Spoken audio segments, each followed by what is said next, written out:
Bonjour à toutes et à tous, bienvenue dans cette interview avec Estelle Danière. Bonjour. Bonjour William. Alors Estelle Danière, vous êtes venue nous parler d'un spectacle qui va être joué donc samedi 15 et dimanche 16, donc avec l'Entracte, qui s'appelle Passage en revue. Avant de parler de ce spectacle, est-ce que vous pouvez nous parler de votre parcours? Parce que j'ai lu quelque part que vous êtes chanteuse, danseuse, comédienne, chorégraphe et que vous avez commencé à l'âge de 11 ans faire vos premiers pas sur la scène de l'Opéra Garnier. Alors comment on se retrouve à 11 ans à commencer à l'Opéra Garnier? On commence les cours de danse à 6 ans, voilà, Ah, une petite fille qui rêve d'être danseuse étoile, donc qui prend ses premiers cours de danse à 6 ans et puis qui se présente pour devenir petit rat de l'opéra à 11 et 12 ans. Le parcours sera un petit peu compliqué, c'est ce que j'explique aussi un petit peu dans le spectacle, mais ça n'empêche pas qu'on a fait appel à moi 2 années de suite, en effet, pour danser sur la scène de l'opéra avec les petits rats. Donc ça, voilà. Mes premiers pas sur scène, c'était l'Opéra Garnier. Donc c'est pas mal quand même. bah oui, pour la carte de visite, c'est plutôt pas mal, c'est vrai. Donc Donc après, vous c'était un avez rêve de petite fille réalisé. Ouais, Voilà. et c'est beaucoup de travail en plus, hein, vraiment pour arriver à ce niveau-là quand même, je pense. Hein. Beaucoup d'années de Oui, oui, travail. oui, oui, une discipline, des années de travail, mais on aime ça. C'est une passion avant tout. Donc c'est ce qui fait qu'on fait beaucoup de sacrifices. C'est une passion. Alors vous avez poursuivi après, évidemment, sur ce chemin. Qu'est-ce que vous avez fait d'autre après?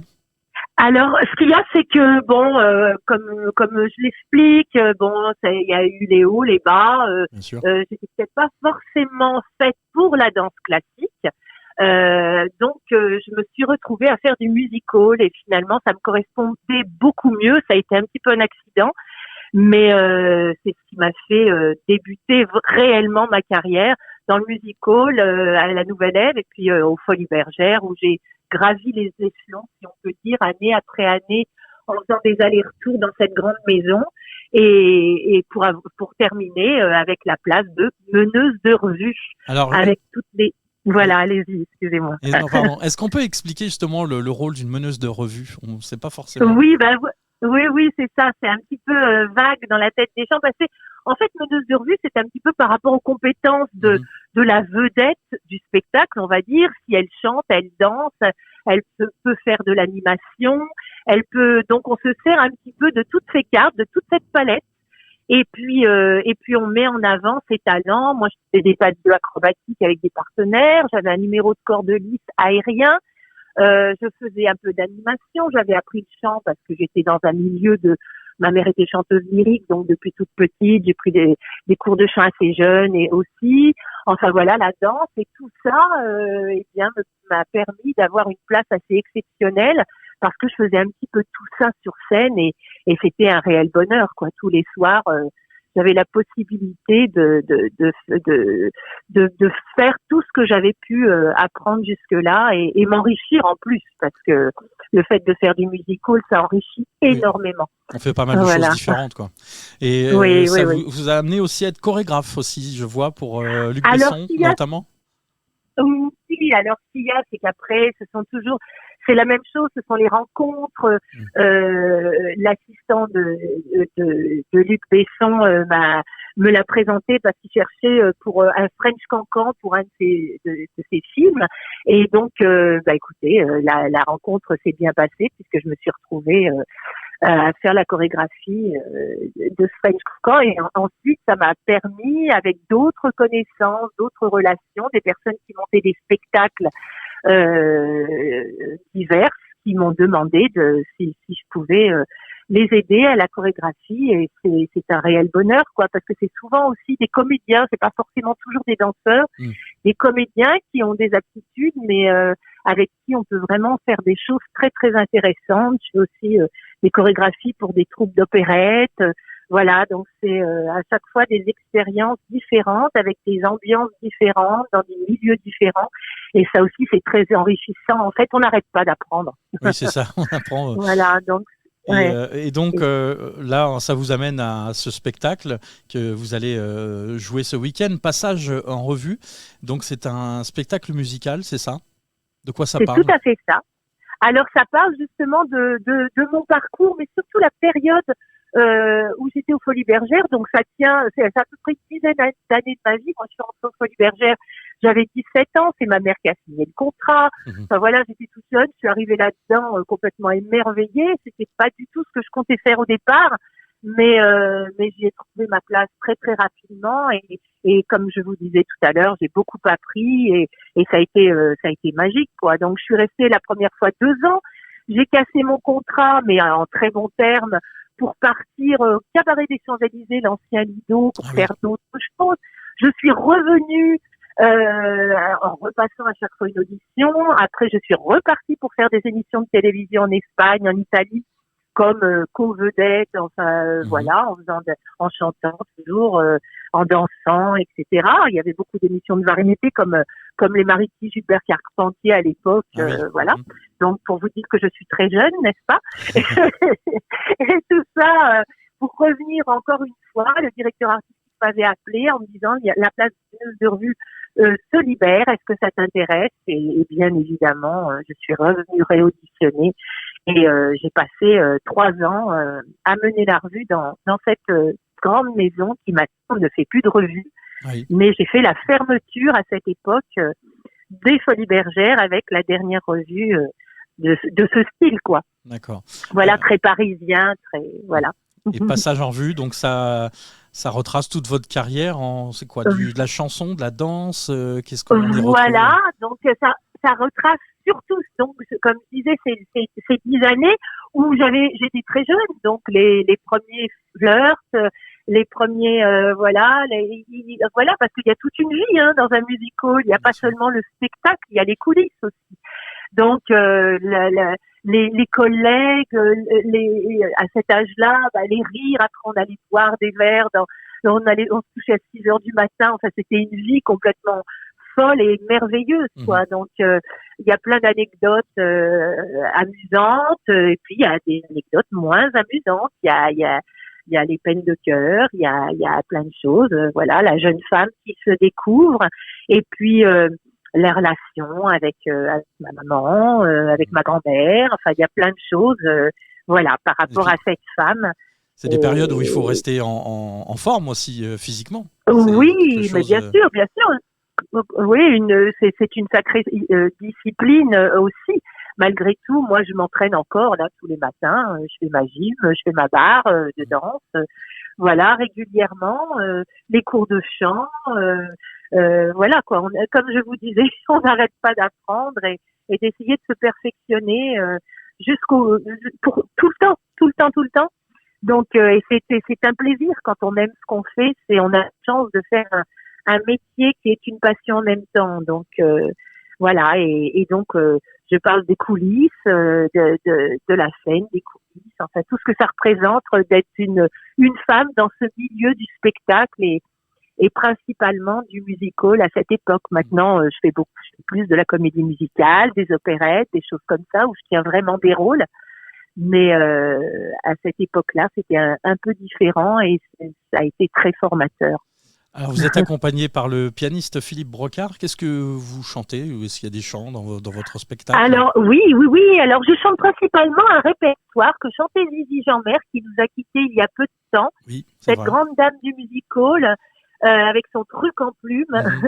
Et donc, elle avait plein de chansons très coquines, très, très amusantes, de Serge Gainsbourg, Michel Legrand, Jean Ferrat, du Prévert, du Guy Béard, Boris Vian, tout ça.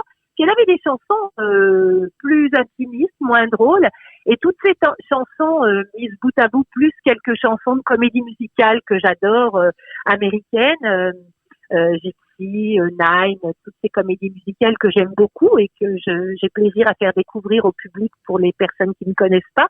Et bien tout ça mis bout à bout et intégré dans les textes de liaison font qu'il y a beaucoup de gens qui croient que ce sont des chansons qui ont été écrites pour le spectacle, celles qui ne connaissent pas, et c'est pas du tout le cas. Ce sont des chansons qui existent depuis longtemps et on a pris plaisir à ce qu'on ait l'impression que tout ça fait partie de ma vie et elle colle divinement bien à ma petite histoire. Et avec ça, je danse un petit peu aussi pour agrémenter le tout. D'accord. Et malgré que ce soit des chansons qui datent un peu, c'est accessible dès 10 ans. C'est vrai que voilà, c'est pour tout Ah public. oui, complètement. C'est un spectacle tout public. Oui, oui, bien sûr. Et, ce que j'aime particulièrement, c'est que justement, je m'adresse vraiment au public. C'est une sorte de confidence. Voilà, je leur raconte tout ça et vraiment en m'adressant à eux, en leur parlant. C'est très différent justement des rôles que je fais en comédie musicale ou en opérette, où j'ai des partenaires, où je m'adresse à mes partenaires. Là, je m'adresse au public et c'est un moment d'intimité et de confidence dans le rire, dans l'introspection, un petit peu dans toutes les humeurs possibles et c'est un réel bonheur de partager tout ça. Et c'est un spectacle que vous allez jouer après où? Puisque là, vous êtes en Sarthe, vous allez sûrement le jouer ailleurs. Alors en fait, là, c'est mes premières dates de tournée, si on d'accord. peut dire, dans le sens où on s'essaye. Moi, je l'ai fait beaucoup à Paris. Je l'ai fait pendant près de 4 ans. D'abord au Feu de la Rampe, après et à l'Alhambra en premier lieu. Et donc voilà, j'avais envie d'un petit peu aller voir ailleurs ce que ça pouvait donner. Et là, ce sont mes premières dates de tournée, donc on va voir après si on continue. Mais à mon avis, il devrait pas y avoir de problème. Et peut-être un retour à Paris. On est en train de voir tout ça parce qu'avec cette période pas évidente, oui, bien sûr. on avait mis un petit peu ce spectacle en suspens et on a bien, moi, il me tient particulièrement à cœur et on a bien envie d'essayer de repartir avec ce spectacle un petit peu où ça ce sera possible, avec grand plaisir. C'est vrai que c'est compliqué avec la période actuelle de trouver des dates et c'est pas une bonne période pour les artistes évidemment. Bien très sûr, difficile. il y a eu beaucoup de reports. Moi, il y a plein de choses que je devais faire il y a 2 ans qui sont reportées fin 2022. Enfin voilà quoi. Donc on s'organise en fonction des possibilités. J'ai plein de choses qui se sont annulées, c'est normal, voilà. Donc là, on essaie de repartir d'une façon positive et de voir comment on va s'organiser parce que j'aimerais beaucoup reprendre ce spectacle. Alors, puisque vous avez fait beaucoup de choses, là, du chant, de la danse, de la comédie, de la chorégraphie, qu'est-ce qui vous intéresserait? Quelle est la chose que vous n'avez pas encore faite qui pourrait vous intéresser après je ne sais pas, le cinéma, des choses comme ça, peut-être que vous en avez déjà fait aussi d'ailleurs. Le cinéma, j'aurais adoré, mais on est dans un pays où c'est pas évident c'est pas comme aux États-Unis où les portes sont ouvertes un petit peu plus facilement pour faire des choses différentes. Ici, on a un petit peu des a priori quand on fait du spectacle vivant. On fait pas de cinéma quand on fait pas, à moins d'être évidemment une vedette voilà, mais c'est pas facile d'arriver à ouvrir les portes. Donc, j'aurais adoré, le cinéma, bien évidemment. Il y a tellement de beaux rôles à défendre, mais bon, voilà, ça s'est pas fait. Qui sait, peut-être un jour. Mais c'est vrai que l'écriture me tente de plus en plus. L'écriture par rapport justement à écrire des spectacles ou pourquoi pas un livre un jour. Mais ça, c'est quelque chose qui me plairait beaucoup.